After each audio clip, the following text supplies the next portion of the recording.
So shalom, everyone. Thank you for coming. Today's studying in the Yeshiva is in memory of Shoshana's mother, Shoshana and Steve Bryan's mother, Sarah Sima Bat Label Malta. And also, we met a young man during Pesach who worked as a foreign worker in Israel. He's from Sri Lanka, and he told us that he was with his last position was a Holocaust survivor, that he tended to for 7 years while living in Israel. And he told us that, as far as he knows, nobody is celebrating his yahrzeit. So today is Yosef Kappel's yahrzeit. He died 3 years ago, if I remember correctly. And and this young man from Sri Lanka actually tattooed on his arm the number from Auschwitz. And so the discussion that we learned yesterday about making mistake in Birkat Hashanim and the ninth blessing about requesting rain in the wrong season and all that, and we learned the trick of saying it 90 times. And so just wanted to clarify why we say outside of Israel, we say it on the 6th, on the 4th or 5th of December, and so the tkufa, as calculated by modern astronomers, it starts on the 7th of October.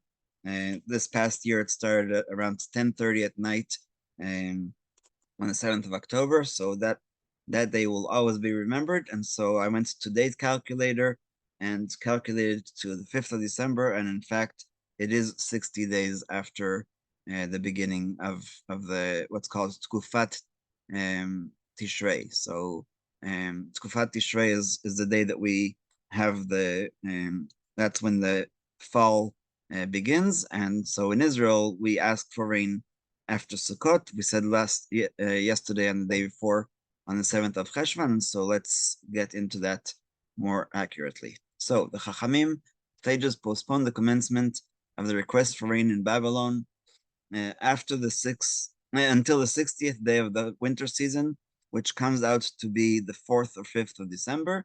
This is because there is an abundance of water from the Tigris and Euphrates rivers, and therefore it is unnecessary to request rain in that area at the very beginning of winter.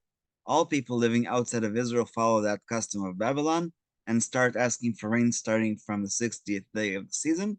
And what's even more surprising to me is that even in the lower sphere of planet Earth, Australia, South Africa, and other places where there's Jews, and they also start on the 4th or 5th of December, even though that's the middle of their summer.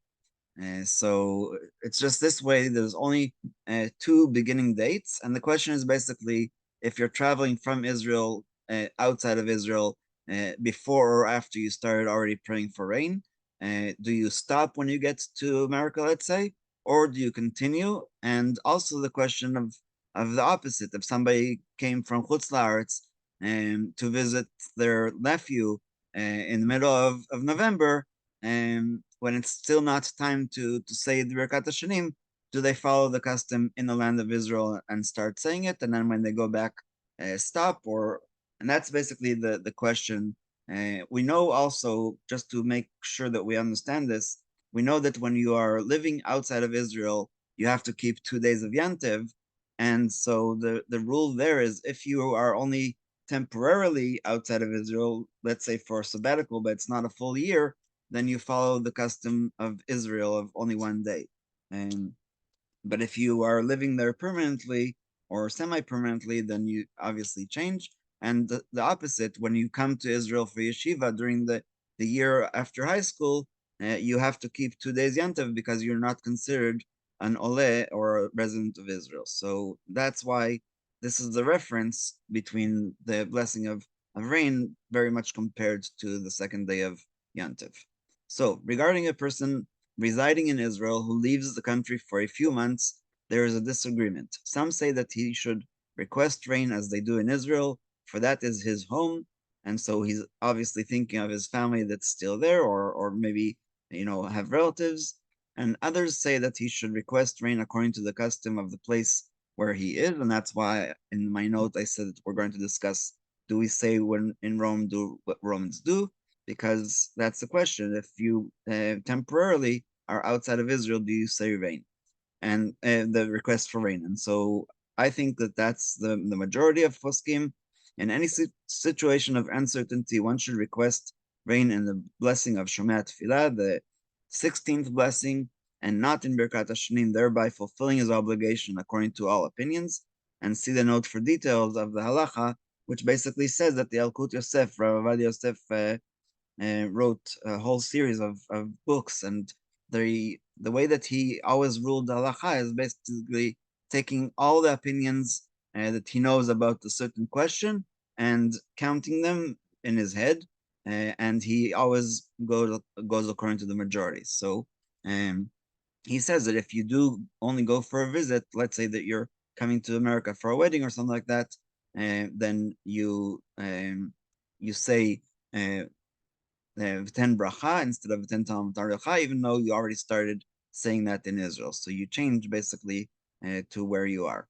People living in countries south of the equator, such as Argentina, Brazil, and Australia, also request rain when it is winter in Israel, despite the fact that it is summer in those countries at that time. Since Israel is the center of the Jewish world, Jews everywhere follow its custom and make the request for rain according to winter in Israel. However, in places where the rain causes damage in the summer, the people do not practice the minhag of Israel so as not to request something that is harmful for them. So basically, each community that lives in the southern sphere of planet Earth have to basically decide if it's harmful or not. And if you remember, just last week there was a mudslide in Papua New Guinea. And so hundreds of people died because of that. So obviously, rain is harmful for them. And so instead, all year round, they recite the wording of the summer in Birkat Hashanim and request rain in Shomei Tefillah if you want to.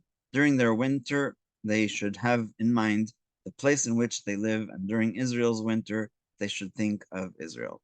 One traveling from Israel or the northern countries to visit those areas should continue requesting rain according to the winter of Israel, even if the rain causes damage there. So basically, the conclusion is that yes, our words have a lot of power. When we request something from Hashem, even if the answer is no or not right now, my father used to say that there's three options for the answer. It's yes, no, or not right now. And so the idea is that our words mean something, and when we request rain, even if we are in the wrong place, but we think of the land of Israel, then we are concentrating on requesting for the rain in Israel, which is always needed. But of course, again, it will be a curse if it fell after the harvest of the barley, which is just before Pesach. And so that's why we have to be considerate and not ask for rain selfishly. But if we are requesting rain in our country, whether it's the right time or not, so if we say it in Shomei Tefillah, we're basically saying to Hashem, right now we need rain here, and you promise that you'll listen to every single prayer.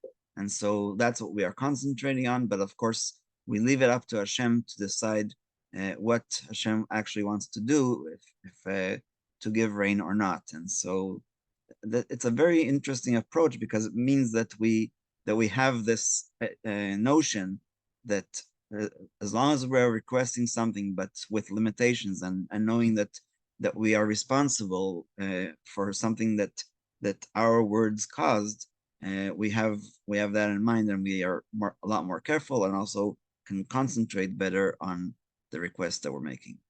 So we'll stop here if anybody has any questions.